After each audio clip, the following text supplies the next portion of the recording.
Eli, um, Yay! aka the attachment nerd. We're going to talk about some attachment things and abuse and how the brain uh, rewires. hmm So, how Yeah, you what we doing, can do. Eli? I'm good. I'm alive. I'm here. I've eaten. I've had water. That's my A little best bit of answer. conversation.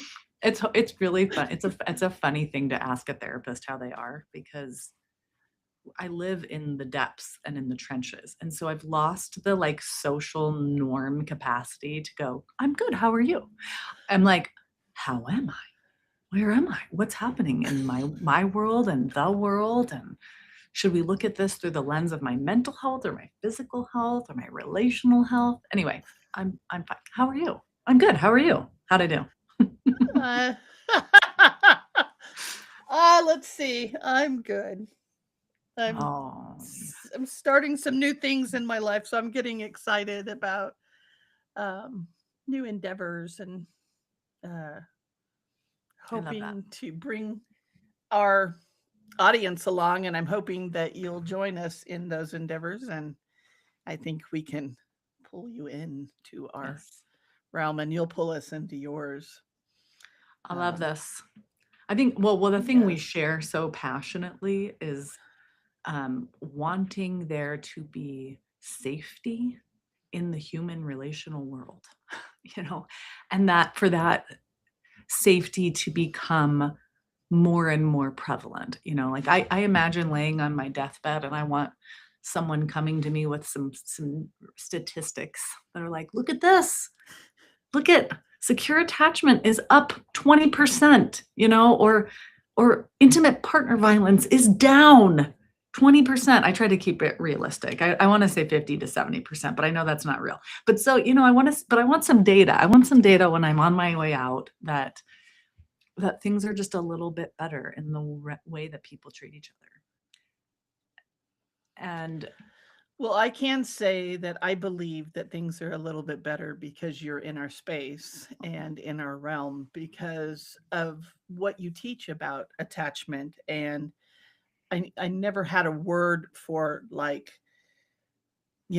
this disconnect that mm, happens in abuse from self that I'm mm, always talking about. I put self in parentheses because mhm, yourself, I feel like you've been disconnected. Is that kind mhm, of what attachment is? Can you mhm. kind of Well, so attachment is the human instinct to form close relationships and develop within those relationships. So there's no human being ever in the history of human beings who was born, looked up at everybody and was like, I think I can go at this better on my own, and took off and then remained alone forever. You know, we are wired for relating, and the brain develops differently based on the relational environment. So if you are a little munchkin and you have the luck of ending up in the arms of caregivers who are emotionally attuned, who are flexible, who are capable of regulating themselves most of the time. No one's regulated all the time, but you know, can hold it together enough that they hear your cries and give empathy or meet needs. What happens is the brain says, I am safe, so I'm going to allocate resources towards these, you know, higher level executive functioning parts of the brain, and I'm going to send less to the reactionary parts of the brain. But if you're born into a family that maybe doesn't hold you, you're on you cried out in that room by yourself, you know, you got to learn, young kid, no one's going to be there for you, and I'm going to teach you that first thing, that no one's going to be there for you. Then the brain says, I am not safe. I am not held. I am not known. I do not have my relational needs met. And so the brain says, put less development here in this prefrontal cortex and send more of it to the limbic system. And we know that kids who grow up in abusive situations, when they are grown up, so the research looks at two sets of people who, when they were in childhood, they did not experience abuse or neglect, and then people who did experience abuse and neglect. And then we look at it in their adult brains, and they're scanning their adult brains. And the people who experienced abuse and neglect have an amygdala, the kind of alert center of the brain, that is often double the size of the people who grew up in safe relational environments. Because the brain said, this is a live or die situation, kid. We are not trying to learn things. We are not trying to process information. We are trying to stay alive. So from a developmental perspective, attachment is massive, depending on the quality of the relationships that you have in those growing up years. And that, of course, sets a trajectory for our later on attachment relationships in lots of different ways. It can change what we believe we're worthy of. And so what we handle from other people as a result of thinking, what's normal, what's familiar. If abuse is familial growing up, then abuse is familiar. And then you are much more likely to feel bonded to people who treat you in the way that your family did, because it makes sense in your nervous system, right? It's actually more uncomfortable to be around someone who treats you safely if you've only known unsafe relationships, because unsafe is a pattern you recognize. And so there's a huge correlation between what happens in our attachment when we're growing up, and then later on, how we react and respond to situations, how empowered we are in situations, and what we can recognize, just even the cues of what we can notice in what other people are doing, or what just feels like, yeah, well, that's just how it is, right? Is that a good definition of attachment? It's a great definition of attachment. I'm sitting here thinking about the fact that we learn not to trust normal, or I shouldn't say normal, because I really don't like that normal word. We just, when we grow up in abuse, we don't trust. We're not familiar with safety. We're not familiar with. Do you think it's trust though? Yeah, so because we don't trust people who aren't that way. Okay, so because you're like, what's coming around the corner? I'm so glad that you want to listen to me run my mouth about these things, because I don't have an outlet to run like my full mouth in this exact way. So I'm going to run my mouth for a minute about what I think about this. This is what I have learned from studying the research on abuse, from being a clinician for almost 19 years, from my own experiences of intimate partner violence, from watching and witnessing abuse in my family context. So it's like kind of a collection of all these things. But we inherit the mindsets of our attachment caregivers growing up to some degree. And the way they think about relationships, we call them our internal models, gets passed down to us. So if you're growing up in abuse, the mindset that the abusive caregivers in your life have is mistrustful. So you're inheriting a mistrust of anyone and everyone, and it's very much about dominance, right? Who's in control? And so it becomes like, if someone's offering you warmth or safety, you have this model that says, but why are they being warm? Or what is it they want? Or is this real? Or they don't, or if they really knew me, then they wouldn't like me. So I don't trust them liking me because I know I'm a piece of, because that's been drilled into my brain. But so you're mistrusting is a part of the abuse model you inherited, right? Versus it's go ahead. I was just going to say it's complicated. Mm-hmm. Absolutely. And it depends on so many factors. You can grow up in abuse, but have an incredibly protective relationship with an auntie who helps you see the abuse, and that changes the impact it has on your internal model. I mean, I was thinking about this in the way that I grew up. So my mom, I think, was very good at attachment. And, if I was upset, I'd come and sit on her lap and she'd hug me and hold me.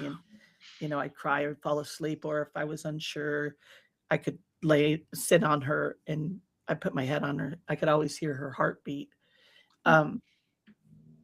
so and she wanted to hear what I had to say, and she Mm, wanted to understand.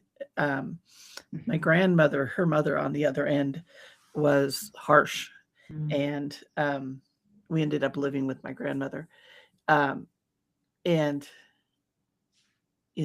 it was um, confusing mm, because my grandmother could be nice and then she could be harsh, and mhm, mhm, my dad, the same kind of deal. mm. Um, Yeah, so I intermittently, that intermittent and I experience. had a gay and I had a gay uncle who was the best man ever. Mm, He would sit and chat with me and tell me things about life in general that were he was watching about the Vietnam War, and I was probably like 8, and he was like, "Oh, this makes me so angry." And I'd giggle at his anger mm, because his anger wasn't crazy anger like my dad. mhm, And so it would make me giggle because I was like, and it's only in the later years here that I've been like, that's the kind of anger. It's mhm, like, what is making you angry?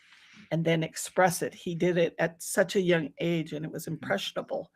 So mhm, you can see that what I'm trying to get at is even though you may be wired a certain way because of certain influences that are negative, you also, like you were saying with your auntie, mhm, have these people coming in mhm. that are giving you not necessarily perfection, but Security, what I security, like to which call well, I was just going to say it's like the Velveteen Rabbit. They were mm, real. mm, They've been loved so yes. much that they were real, right? Mhm, So, and that does give you security because you mhm, know that when you go to them, they're going to show up basically the mhm, same way they usually show up, unless mhm. something else was going on. Yeah, but they're gonna hold And your so, mind. They can hold your mind at the same time they hold theirs. And that there is a you can exist in the room at the same time they exist in the room, which is not true when someone has an abusive mindset. When someone has an abusive mindset, there's only room for one brain at a time, and it's mine and it's not yours. So as long as you're idealizing me, as long as you're making me feel good, as long as you're following my directions, I won't I won't rage at you. But the second that you exist in the room in a way that is not me, I am going to rage until you disappear. I'm going to annihilate you so that I can continue to feel dominant and in control. That's what someone with the infection of abuse is doing. And so what you're talking about is the safety of I could be in the room with him. Like he was in the room, his anger was in the room, but he knew you were in the room. His anger was not aimed at you to annihilate you or without an awareness of you. Like he knew how to modulate his anger so that an 8-year-old thought it was funny and not scary because he was holding awareness of you. poor thing. It's you know, um, I just think about like how do you think that if you're in an abusive relationship and you're trying to figure out whether it's abuse Mhm. or um we have to look at the outside as to what that's going to look like if you decide to leave, Mhm. but how do you try to sustain um, a relationship with your kids while you're in that abuse, whether Mm. you're in the home still Mhm. or you're exiting the home, because we do know that post separation abuse goes up, so it amplifies. Mhm. So we want to kind of have an idea of like how we can build ourselves up so that when we leave, we can be a better support system to Mhm. our kid, Well, so one way to think about or it is how can we be our kid? So, yes. So when you're in the intimate relationship still with that person, a lot of the energy that you would normally have to be attuned to your children is spent attuning to the infected person. I like to call it an infection because I think we really want to dehumanize people that are abusive because that feels better than realizing that all people are capable of it. Like we can get infected. So I'm gonna call it the infected person. And there's different levels of infection. Some people are infected at a stage 1, some people are infected at a stage 4. You know, it depends on how intensely they have self-identified with those ideas. But so the infected person sucks energy from everyone in the room because they are constantly looking for everyone to make them feel powerful and in control, right?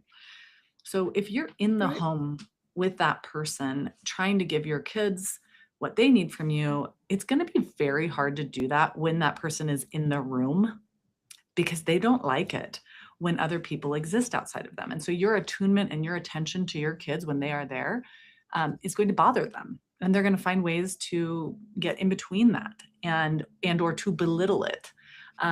So just know that like that's kind of an impossible crazy making process, is trying to give your kids security while there's an emotional or some physical predator in the room. So I would say the best thing to do is to find as many ways to have that person out of that room, as many opportunities as your kids can have to sense your actual presence and your actual availability, that that person probably can't be in the room. And then I would say, you know, this gets so messy and so complicated because we have to look at safety. You know, like what is Well, what safety's, yeah, big. yeah, like what is this person able of hearing? You know, like let's say this person has a level 1 infection. You know, it might be that you say to them like, I'm noticing that you're treating me in these ways and it is not okay and you need to get help and it needs to stop. And you're having direct conversations with your kids where you're saying, you know, like this, I know you witnessed this or you've noticed this or something has felt scary and unsafe and it's not okay. And I'm here if you need me, you know, so that's like a different dynamic than like if you have someone with a level 4 infection and you have a 2-year-old, you know, you can't explain to your 2-year-old that, and you got to figure out how to find a way out of there. Because if you say even the remotest, slightest, you know, thing that insinuates this person is abusive, they might actually become really terrifying, more terrifying. So it's very complex in terms of when you are still in that same home process. But what you want to be thinking is like, what level of infection does this person I'm in relationship have? And is this treatable or is this not treatable?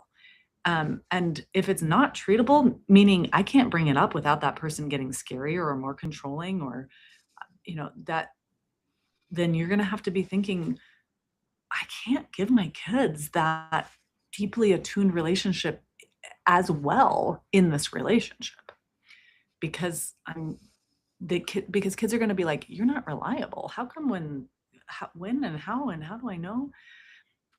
If you are out of that intimate relationship, so you're now in separate houses and you're co-parenting, I don't want to say that it's easier because it's not easier, but there is a little bit more of an opportunity. And the reason is because you are no longer in that I'm in charge of co-regulating this person as my person space. So now your job when you are with your kids is freer.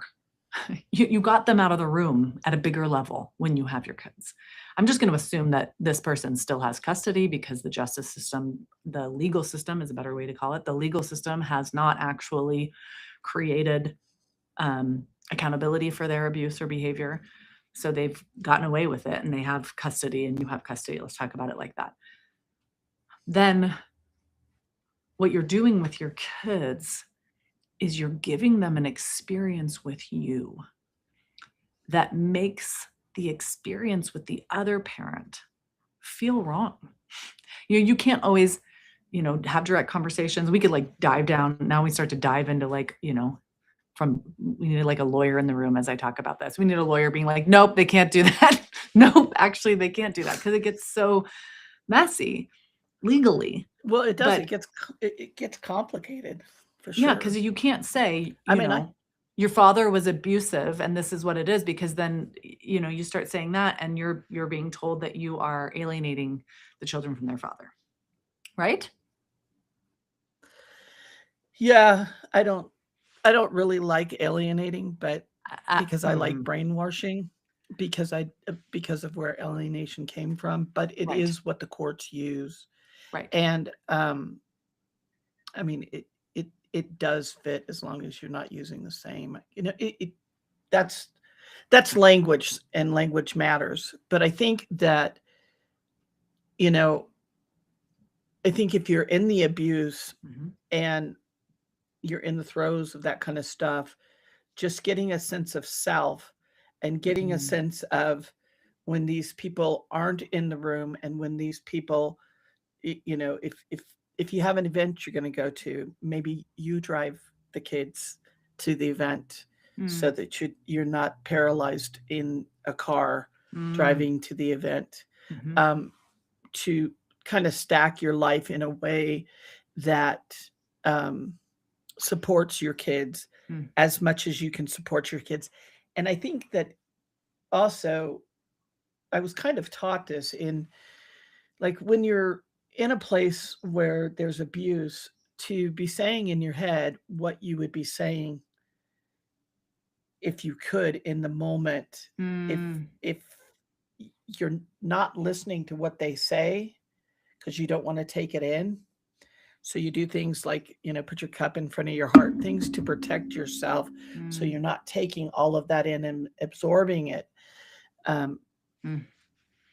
I it love this. and just that, it's kind of like, so where I kind of got this from is I did taekwondo, Mm, and so you would practice in your head your forms mm, and what you were going to do ahead of time, mm, and you think about it. mm, And so I think about this in that realm mm. of, I'm not out yet, but okay, I'm this looks emotionally like it. I protecting like, myself. and I like what you said about the infection. However, I think that if you're thinking about this and you're thinking about keeping yourself safe and your kids safe from an infection, we don't want to think about, like, if we don't have the tool set Mm, to decide if they're a stage 1 to a stage 4, mm, then whatever decision you're making is going to be okay. mm. Meaning,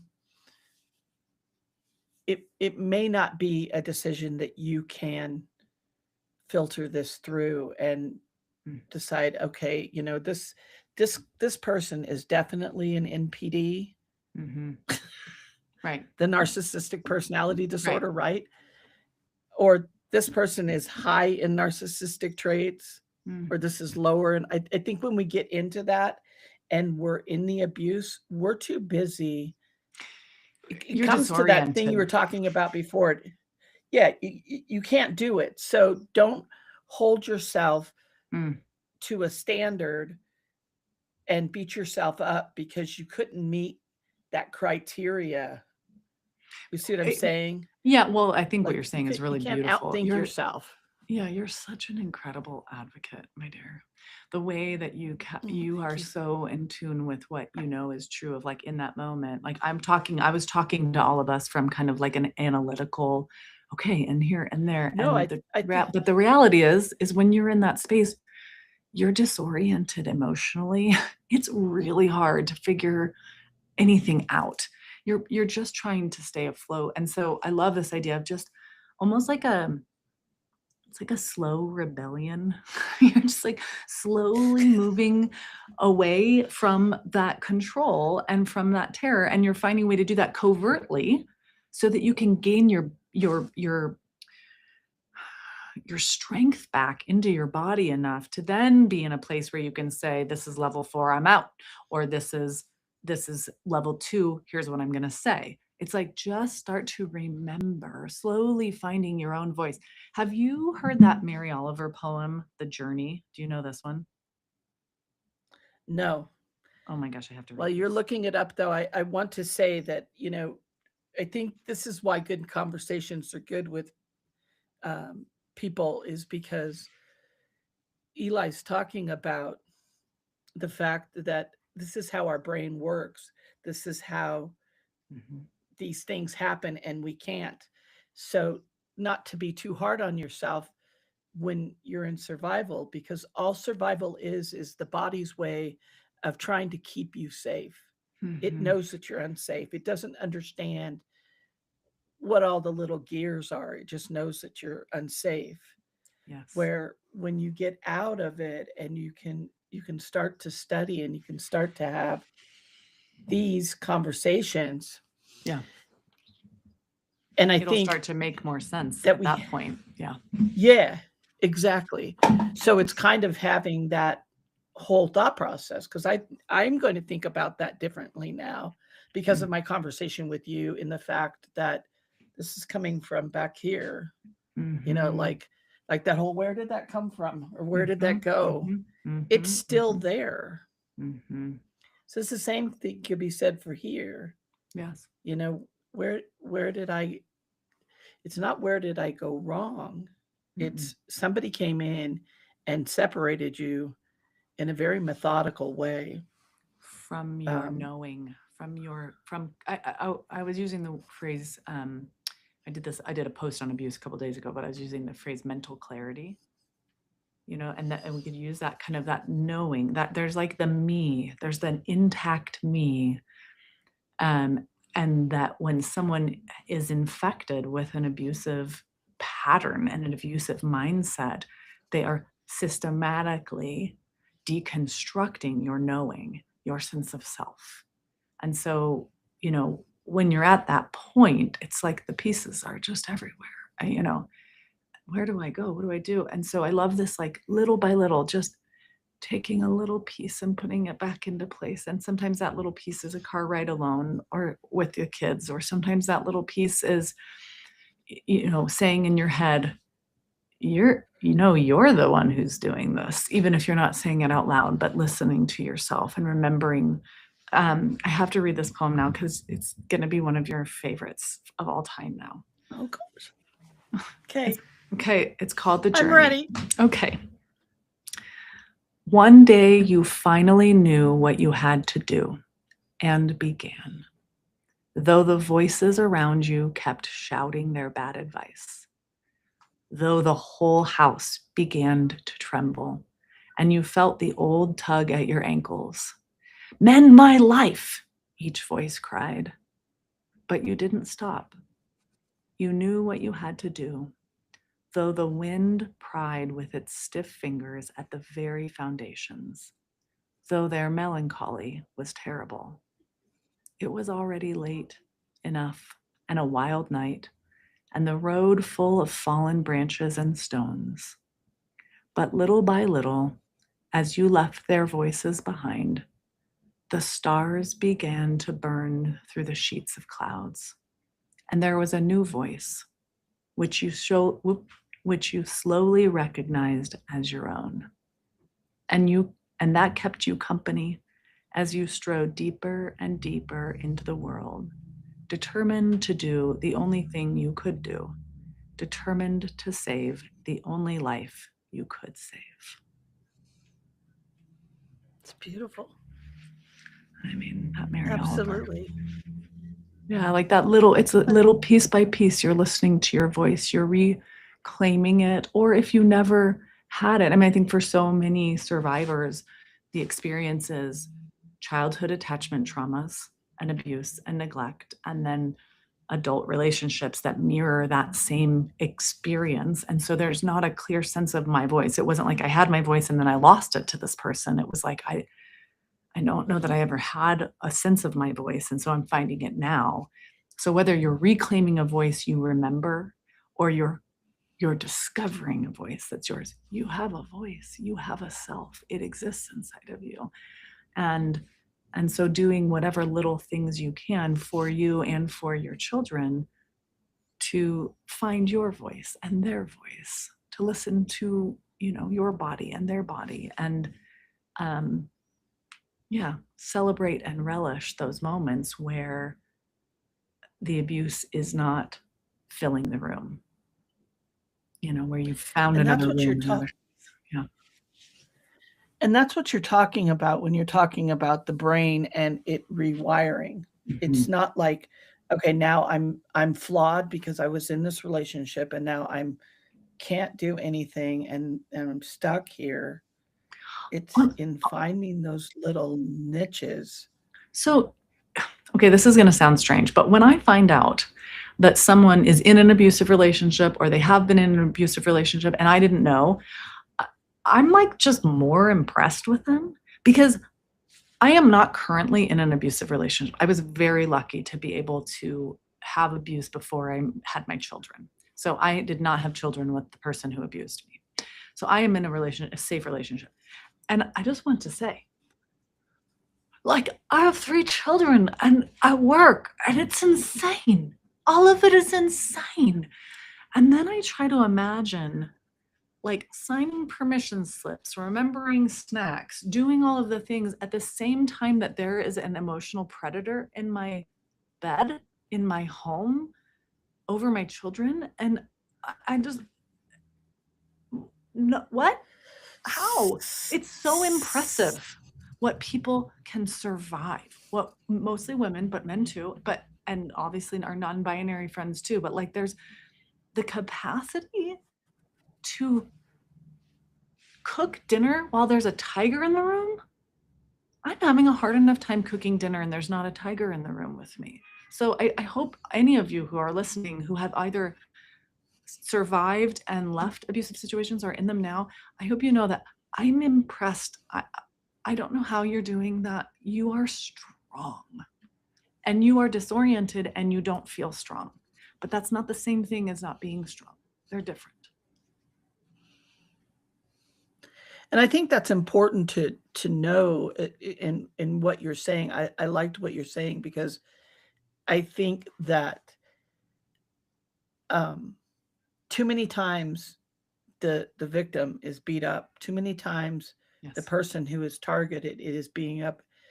It's like how did you not know? It's like you don't know what you don't know. And Yes. it I talk about like people ask me what do you do, and I'll say, well, I run this Facebook page and I talk about abuse. Oh, well, I would never let anybody hit me, and I said, well, that happens, and Mhm. neither did I.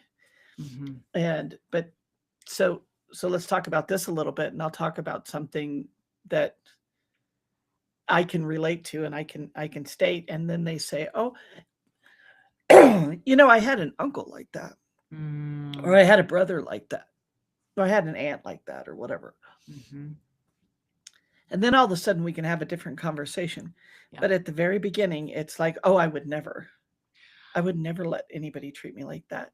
It's like you don't know We don't, okay, so, until you know. and you don't have that much control. Like, I would like to never be under the abuse of a corrupt government. I'm not in charge of that. I can cast a vote, Right? but my level of control is not at that. Like, I would never put up with, like, you don't know until you're in those situations how unbelievably convoluted, complex and gradual they are, right? The process of being, either you're a child and you're born into it, so you know nothing different, so there's not even a lot of grooming that has to take place because you just are susceptible to it in that environment, or you are coerced, right? Like there is a process of being groomed that every person in the world is vulnerable to. And this is what I'm teaching my kids. It's not like, oh, I'm going to give my kids a secure experience with me and then they will never be abused. It's, I'm going to give you I'm going to give you some ideas about what this looks like, how to spot it, how to smell it, what you can do when it's coming up, how to repel it. But at the end of the day, this might happen to you, and if it does, I'm here because I know it happened to me. When I was getting out of the abusive relationship I was in graduate school, and there was like a dean of students, and my abuser was also in the same program as me. So complicated being in that same space. Anyway, so this dean of students decided he wanted to try to like mediate something somehow. So he asked me to meet with him. And he said to me, I'm just trying to get my head around how someone, pointing to me, who can, it was a compliment, but it was something along the lines of like, who can mesmerize an entire class with her words, could end up in a situation where she doesn't think she has any control. Like, it was just so like, this can't happen to strong people. And I'm bullshit. It's not true. I think sometimes we are sought out because of our light, because of our freedom, not just Oh, because of most our definitely. vulnerability, right? Right. And the other part of that is you're not taking in he's not taking into consideration a social construct, a social thought process of and I'm going to speak to women because I'm a woman and Mhm. I've got to be nice, you know. Mm, Uh, there was those yes. commercials that were out for a little bit where like the woman would walk into the doctor's office and there'd be a chair empty between two men and she'd come up and she'd go, "Is this seat taken?" Mm, Because heaven forbid you just sat down, where a man would come in and just sit down. mhm, He wouldn't mhm. care. Yep. And if somebody told him, he'd get back up or whatever. Or, just how women approach things Yeah. differently We're than socialized men. in And that way. then right. And we've gotten more and more away from that, which we need to do as a society, as far as I feel. Me too. Like, um, it's like when I had a family member of mine tell me, "Well, don't take that too far." And I'm like, "Well, what's too far? What Yeah, does that even mean?" right. Define too I far don't for know, me. yeah, and it's like, I don't know, and then come to find out that person was just worried that there are people out there that might want to hurt me because of Mm. what I'm talking about, and Oh. that too far. Mm. But that's why communication is difficult, and that's why I like to have communication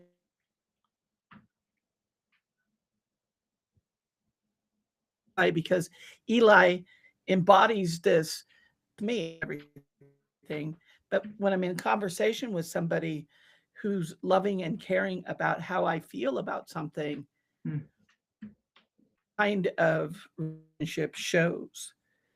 And those are your people, Mhm. people who say, set myself aside when I'm living in abuse or I'm co-parenting with abuse and it's just not going to be okay, Mm. or I have to go to court and be a certain way and understand that it just may not work out the way, because there are all kinds of entities in that whole Mm. system Yes. that aren't about justice. Yeah. Someone recently said that to me. They said, "We don't have a justice system, we have a legal system." And I was like, I love words. I Well, needed that. it's it's like one of the people I was with e- for another survivor, Mm. and had all kinds of like court documented and legal documented reasons why her partner Mhm. should not have her kids. Yes. Court 50-50. And because she didn't make enough money, she was in the lower spot of that 50-50. Mm. And he everything against him. And that is Accept a system that believes survivors. Right. And that's the problem, is that I think, and I think about this a lot. I'm actually curious what your thoughts are, because you have so many good thinky thoughts. But thinky I thoughts. thinky thoughts, so many thinky thoughts in that sticky brain Thinky of thoughts. yours. I'm gonna like thinky thoughts. You I do. love you. Okay, but one of my thinky thoughts is that I think it's just really terrible to recognize how commonplace abuse is, and that so many people and the legal system and all these just really don't want it to be true. It's just easier to believe that this is a he said, she said, and she's just trying to win against him and he's trying to win against her. And so we're going to just give them both 50% and that's fair and just, than it is to be like, wait a minute, this person is so infected with abuse that they did these things to their kids and their partner, that's psychotic and terrifying. It's like when you read on the news about someone who has murdered their children and their spouse. It is so hard to believe this could be real because it is so disturbing.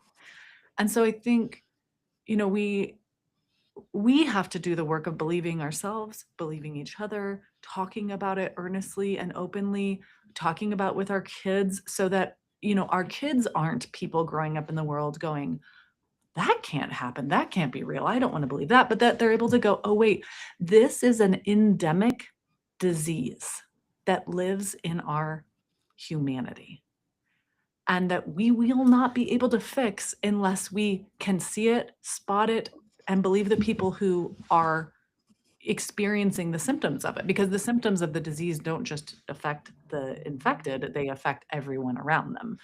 Not always everyone. They affect the targeted people around them. And so, I don't know. Yeah, we have to talk about it. And it's real. And I'm sorry you don't want it to be real, Judge, but it's real. And maybe it's because it's in you. Well, I mean, it's like, I'm going to leave you with this thought. Oh, There's thank a you. book in the UK that was written by Dr. Jane Mockington Smith. She's a criminologist. She came up with 8 steps to murder in these kinds of relationships. Wow. Researched steps. So if we could make laws that would hit them at 5 or 6 before they are planning to murder somebody, right, then maybe we could have a hit at trying to get down to 1 or 0 when we're not murdering people. But she was at, so the UK has coercive control laws. And they had this convention, and Jane, I think Jane wrote it in her book that she said she was there with another advocate and this judge was there.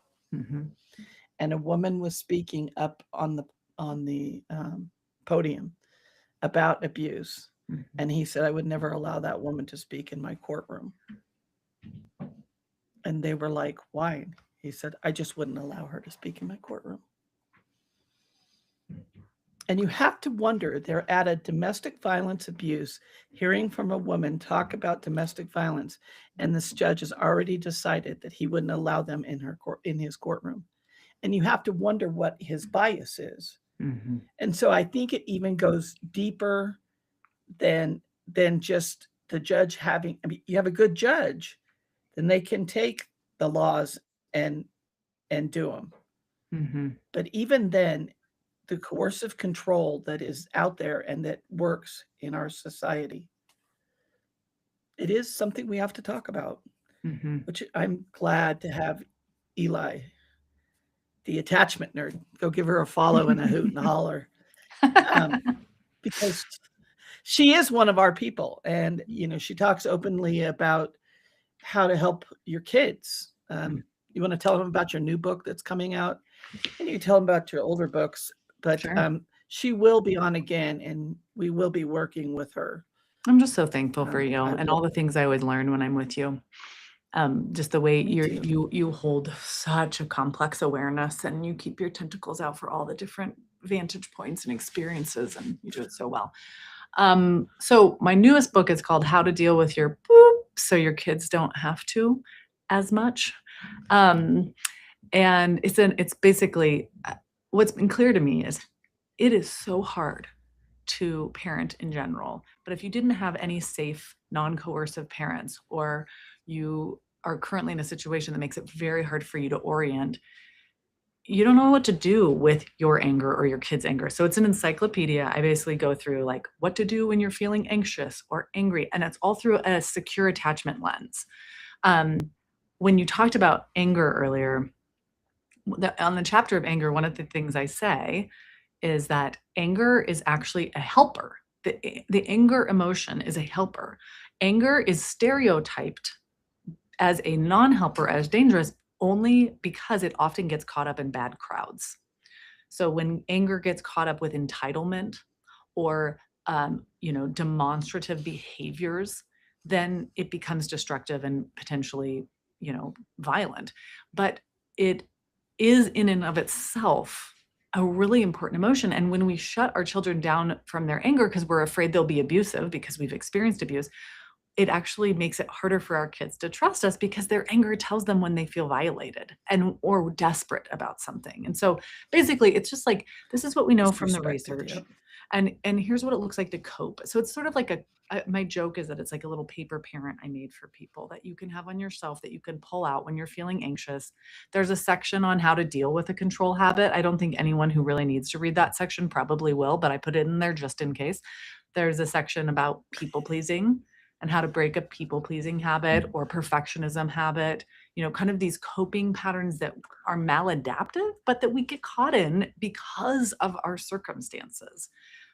So my hope is that it will just be a refuge for. I can't wait to Vic. read it. Oh, I can't wait for you to read it too. So where can we pre-order it, or is it out in order now? No. It comes out in think- April. And actually, okay, so I would love for you to pre-order it because that helps books so much. Because it signals to the powers that be that people want to read this book. And so then they take more and then they spread it out more. It's a whole thing. But Okay. you can find it anywhere you buy books. So if you look up Eli Harwood, How to Deal, or just How to Deal, and then look for How to Deal with Your Blank, so your kids don't have to. It's an orange cover. Barnes and Noble, any local bookstores, you can pre-order anywhere. Or my website. If you go to attachmentnerd.com, my website is there. And if you're a parent and you need some extra support, I have a program there, and it is like kind of courses. And then I also have support groups, and I do live Q&As, and there's a pay what you can option. So if you can't pay for it, I don't care. Join up. If you can pay for it, fantastic, pay for it. But I want people to have resources around this because it is nuanced. Because I think sometimes I'll give advice and thoughts and it's like, yeah, but what about if blah, blah, blah. And it's like, oh, actually, like there's so much nuance in our situations. So that's an option too. So if you go to attachmentnerd.com, you can find the books that I have, you can pre-order there. And if you pre-order this book, you get an automatic access to a bonus chapter that's called How to Deal with Feeling Mismatched with Your Kids, which is a really common experience as a parent, is that moment where you're like, they're so different than me, or they're so similar to me, and I don't know, that means I don't know how to deal with them. So you'll get an instant access to that if you pre-order, and yeah, I don't know. I'm doing what I can. I'll just put a link down below. Thank you. We all are, and I think what you have going on is amazing. Thank you, Kat. In using that smart brain of yours to put the collection together so that other people can, and you say it in I've read her other books, and you say it in such a way that we can identify I hope our own self in that. And she gives you her nerdy little thoughts at the bottom of the book so that in case you want to know, which is kind of me. I'm like, what is that? What does that and what does that mean? That's I just write the books that I need to read. So, if you're ever reading into my books and you start imagining that I'm doing things perfectly and everything's great, like just remember, no. She wrote this book for herself. She researched all these topics and she's obsessing about these things because she needs them. We're all in this together. This is a wild ride that we signed up for. Did we sign up for it? I don't know if I volunteered, but here we are. I think we were all in the same meeting, and then we were like, yes, let's go. And then we got down here and we're like, what happened?